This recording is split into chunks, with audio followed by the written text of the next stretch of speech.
What do when the only thing you know is that you don't know what's going on? That sounds like a rhetorical question or a philosophical conundrum, but it's all too real for a soldier on a battlefield. Battle is chaotic and confusing, and it always has been. The limits of what soldiers and generals know when they need to make a decision has shaped warfare since ancient times. Up until relatively recently, anything outside of eyesight was unknown, and tactical intelligence could easily become obsolete by new developments before it ever even reached its intended target. In this age of satellite imagery and drones, it's difficult for modern people to understand just how pervasive this sense of the unknown was, but generals and soldiers of ages past have had to deal with it. The famous Prussian military theorist Karl von Clausewitz dubbed this phenomenon the fog of war, and on a foggy day on the Crimean Peninsula, Russia and Great Britain are going to have a battle decided because of it. This is the Battle of Inkerman. The Crimean War was a conflict in the mid-1800s during the decline of the Ottoman Empire. The empire itself had been plagued by a variety of nationalist and religious movements, and the Sultan, Abdul-Majid I, had begun embarking on a wide-ranging reform project seeking to modernize the aging institutions of the empire. These reforms were far-reaching and very modern, called the Tanzimat, which in Arabic means restructuring. There were secular reforms designed at pacifying the dissatisfied people and centralizing authority in the central government, as well as religious reforms designed to hopefully forestall European meddling in the internal politics of the empire. A lot of these ideas were modeled after the French model, and in conjunction with Abdul-Majid increasing foreign ties with France and the United Kingdom, this led to a great increase in European culture for the Ottomans. France and Great Britain weren't just hoping to export music and ministry models, though. They were also looking to check Russian expansion into Ottoman territory. Just 25 years ago, Russia had inflicted a decisive defeat on the Ottomans in the Russo-Turkish War of 1829, taking territory in the Caucasus regions of Georgia and securing access to the mouth of the Danube on the Black Sea. Russia had a significant strategic interest in the warm water ports to help increase trade, and expansion also gained rich territories and Russian national pride. Religion was also a significant factor in the Crimean War. Russia had declared itself the defender of Christians in the Ottoman Empire, but the Russians were Orthodox Christians, and that would be opposed by the Catholics of Western Europe. France itself had had long wars of religion with the Catholics against Protestants, and they had a sizable Catholic population. The Catholic Church itself was not as politically powerful as it was in, say, the Middle Ages, but it was still an incredibly wealthy organization with a very strong support base across Western Europe. So, the question of who would defend the Christians in the Ottoman Empire, France at the head of the Catholics, or Russia at the head of the Orthodox, would be a serious driving concern. After all, it had only been in the 20th century when the Catholic and Eastern Orthodox churches have been pushing for greater ecumenism and cooperation. Before that, there was much bad blood between the churches. The powers were in place. The Ottomans were looking to resist Russian incursion and continue their reforms to strengthen their nation. Great Britain was wary of Russian power growing in the area around the eastern Mediterranean, as the British had dominated trade in that region. France was looking to reassert the prestige of the Second French Empire, to gain Catholic support that it would follow by facing Eastern Orthodoxy on the field, and to strengthen the close ties it had been growing with its new Ottoman ally. All in all, it was a thick soup of national ambitions, great and small, leading to war. When the war broke out, it started in the Balkans, with swift Russian occupation of territories along the Danube River. The Ottomans led a tenacious defense in the west, with a heroic defense at Silistria, and suffered agonizing defeats in the east and on the Black Sea. When Britain and France entered the war, they rushed their troops to support the Ottomans, and then, both sides recognizing the power of the other, the war fell into a large stalemate. Now, stalemates don't mean that nothing happens. There were certainly skirmishes, and they weren't limited to just Ottoman territory. The war is called the Crimean War, but there were battles fought in the Baltics as well as in the Pacific. This would be a precursor to the future of world warfare, a small hint that war between the great powers would span the globe. Less than 90 years after the end of this war, 2 world wars would engulf the entire globe, and the world would never be the same again. After the stalemate dragged on, the populations in France and Great Britain started to become agitated at the expense of the war, so the Allied commanders decided to bring the war across the Black Sea to the southern shores of Russia, a territory that had been won by Russia in an earlier war, on the Crimean Peninsula. This peninsula held the important port town of Sevastopol. As a warm water port, this city was of massive strategic importance to Russia, and it was the center of Russian naval strength on the Black Sea. Breaking the strength of the Russians there would surely bring the war to a speedy conclusion at the bargaining table. The Allied British, French, and Ottoman forces landed on the west bank of Crimea at the appropriately named Calamity Bay, and established their beachhead with no opposition. After that, they marched 4 miles to the heights near Sevastopol, where the Russians were encamped. In a brilliant display of tactical maneuver, the British pushed the Russians off the heights, but after that they quickly ran into trouble. Disease and supply problems dogged the Allies and slowed their progress. The Russians, unable to contend with the famed Royal British Navy, used their ships creatively rather than lose them in an impossible conventional naval engagement. They sunk some of their own ships to block the harbor with the hulks. This seems almost counterproductive, but from the age of sail up until about the 20th century with the advent of the submarine, naval engagements were almost always decided by the larger, more technologically advanced navies. In history, certain powers ended up dominating the waves, and these were the naval powers: Spain, Portugal, the United States, and for much of Europe's history, Great Britain was the clear naval outlier, the greatest navy among even all the great navies. Thanks to their quick thinking, the Russians were able to escape with their armies to fight another day. Even though the Russians escaped, their headquarters at Sevastopol was wide open, but the English and French argued over the plan of attack, and so rather than march to attack the city, the Allies marched around it, hoping to set up siege lines at the port of Balaclava. This was a very confusing decision. Sevastopol was wide open, and winter was coming, but the commanders decided that they were going to hold a conventional siege, rather than attack quickly and risk losing it altogether. At Balaclava, a ferocious assault by Prince Menshikov, the Russian theater commander, was blunted before it could destroy the Allied army, but this Battle of Balaclava, which is the battle in which the famed Charge of the Light Brigade happened, demonstrated that the long siege line of the Allies were vulnerable. Prince Menshikov recognized this, and so kept a small garrison at Sevastopol and moved much of his army out to threaten the Allies with his superior forces. His plan was simple. Menshikov would attack across the Cherna River, and the garrison at Sevastopol would use their artillery to distract the French forces with a constant barrage of fire. It was early in the morning, the 5th of November, 1854. The Russians moved out under Lieutenant General Soimanov to attack the right flank of the British forces. This was the closest unit to Prince Menshikov's large army encamped across the Cherna River. This region was commanded by the British 2nd Division, who had set up encampments and gun batteries to defend their flank, with their primary base of operation located on a small raised area called Home Ridge.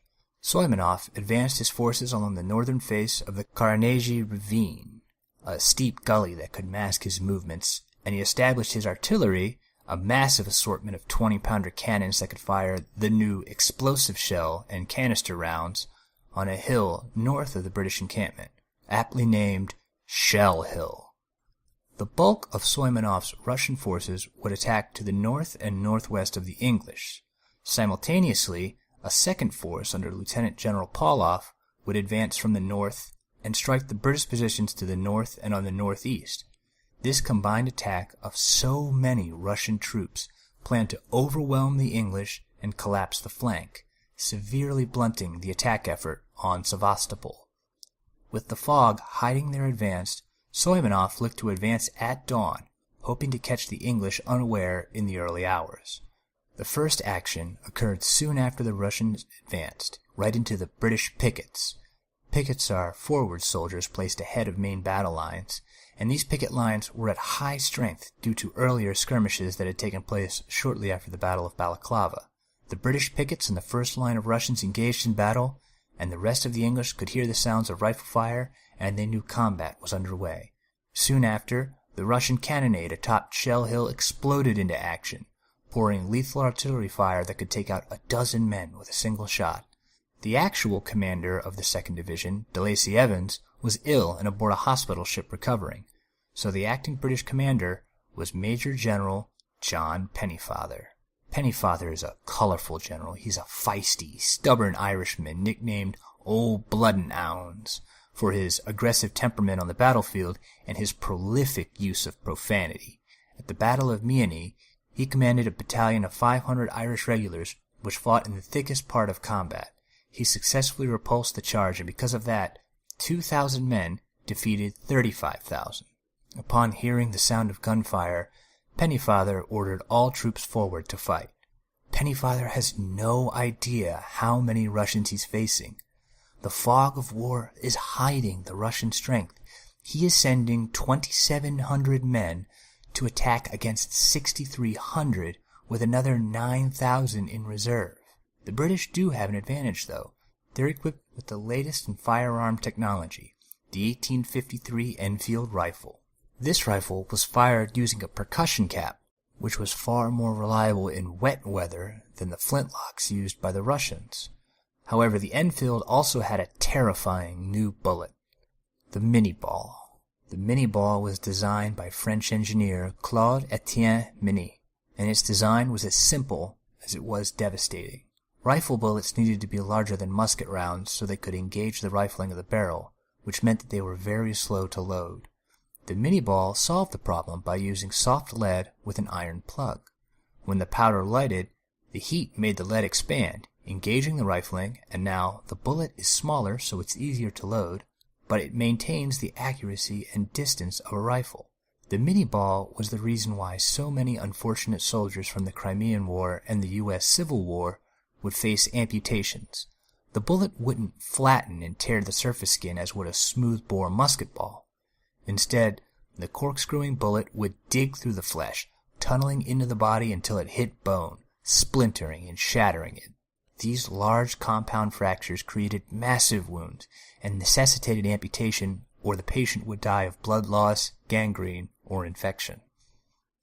This firepower was sorely needed by the British regulars, and it would pay off. The tight terrain of the ravine meant the Russians couldn't bring their superior numbers to bear, and the punching power of their Enfields and bayonets began to push the Russian advance back, slowly. Both sides took a heavy toll on the other, but the British were winning the day, pushing the Russians back to their own artillery, until Somoinov led a personal charge against the British, swarming them with shot and bayonet, blunting the English advance and leaving them brittle and ready to rout. At this point, Soimonoff perhaps won the day with another great charge, using his superior manpower and relentless assault to force a rout and a panic.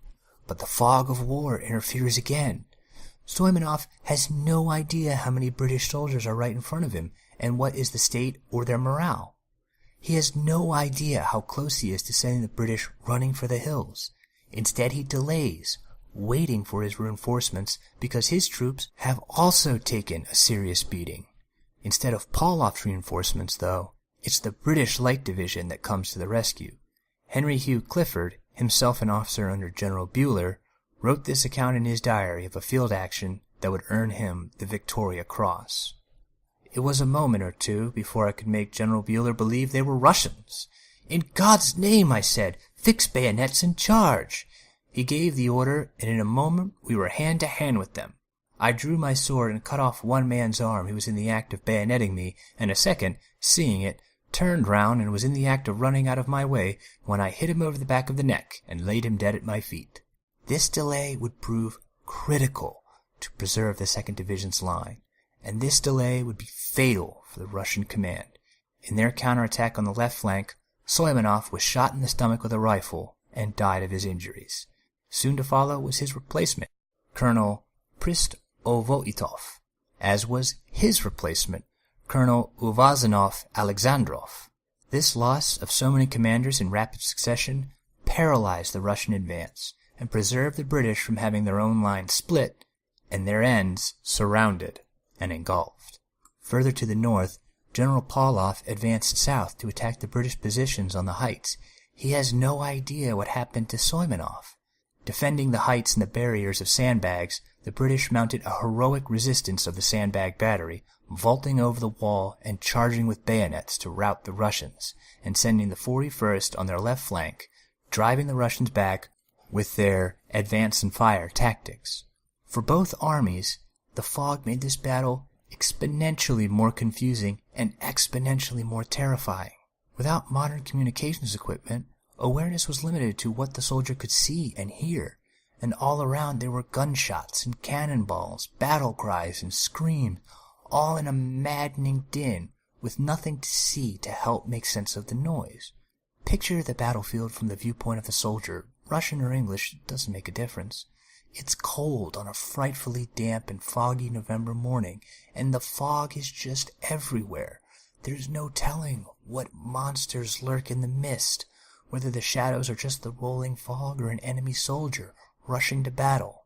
The Russian bear and the English lion were hidden somewhere in that frightful fog, and the only directions are to head towards the sound of the shot and the shells.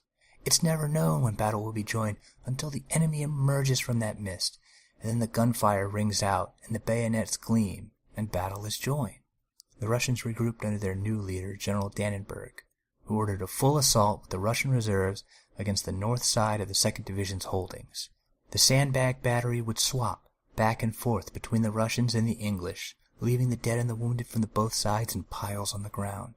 This would include a death-defying charge by the Russians up the barrier, bayonets in hand. To the left, the British would mount a spirited defense of the barrier, constantly firing and reloading, replacing men as they fell. They would lose the barrier for a short time, only to get reinforcements and fight to take it back. The British reinforcements, which was the 4th Division under General Sir George Cathcart, the Adjutant General of the British Armed Forces, had been marching to support the 2nd, and just as they reached, Cathcart sends his men into the gaps, shoring up the British line and giving them the extra power they needed to counter the Russian advance. Cathcart himself took 400 men and charged against the Russian flank, frightening the Russian forces and emboldening the British to charge themselves. But just then, when Cathcart was at the height of his success, the fog of war made its influence known again. The Russians crested the ridge to his rear and laid down a heavy volley of shot. Cathcart's forces would be scattered, and the general himself would fall to a lethal bullet wound. Russia and Great Britain would both lose multiple generals and very many officers during the fierce fighting at Inkerman. The Russians used the unexpected momentum to attempt to press the advantage, still hoping to win the day.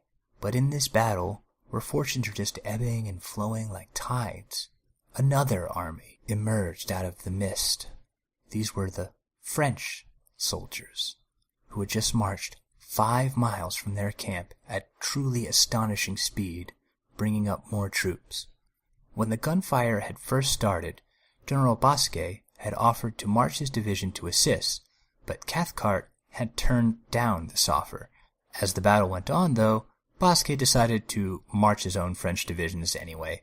In his memoirs, a non-commissioned officer under Bosquet, Zouave Sergeant Balzac, wrote, "They just kept coming. It was kill or be killed." The advance of the French caught the Russians on the ridge by surprise, and before long they were forced to withdraw from that advantageous firing position. The British then, late in the battle, had managed to haul the 18-pounder cannons up the difficult and muddy path to Home Ridge, and with their smaller field artillery pieces, began a heavy counter-artillery barrage against the guns on Shell Hill. With their advantages in artillery and manpower dwindling, the Russian commanders lost hope of winning the battle and elected to withdraw. The English, badly battered by the fighting, and the French, only with a few units, both elected not to pursue. They had won the day, but perhaps the fog of war had one last stunning reversal up its sleeve, should the Allies have elected to pursue, and so they decided on caution. It was about 11 a.m. The battle had lasted 5 hours. In those 5 hours, 4,100 men lost their lives. About 3,300 of them would be Russian. Another 12,000 would be wounded. About 8,700 of them would be Russian. The Allies had won the day with superior firepower and dogged determination, but they had paid a high price for their victory. The momentum for the siege was dampened significantly, and the Russians forced the Allies to winter out on the cold ridges, not inside the city of Sevastopol. This battle would be famous in British military history, especially for the Grenadier Guards, when they fought against the odds and demonstrated courage and tenacity in the face of the enemy. With so many battalions fighting in the fog, isolated from each other and unable to coordinate or communicate, the battle was determined by the actions of small units and individual soldiers. For this reason, Inkerman has gone down in history as the Soldiers' Battle. Nowhere was this name better deserved than in the aftermath. Captain Henry Clifford walked the day after the battle to see the Russians taken captive. This morning, when I went to see the Russian prisoners and wounded, a man amongst them ran up and called out to me, and he pointed to his shoulder bound up. It was the poor fellow whose arm I had cut off yesterday. He laughed, and said, "Bono, Johnny." I took his hand and shook it heartily, and the tears came into my eyes. I had not a shilling in my pocket. Had I a bag of gold, he should have had it. Just as war is full of carnage and horror, there are quiet moments of humanity, without flags or national agendas.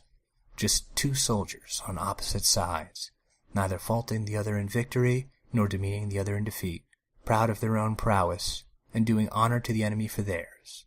Battle is full of these small-scale stories that resonate down through the generations, all hidden within the fog of war. Thanks for listening.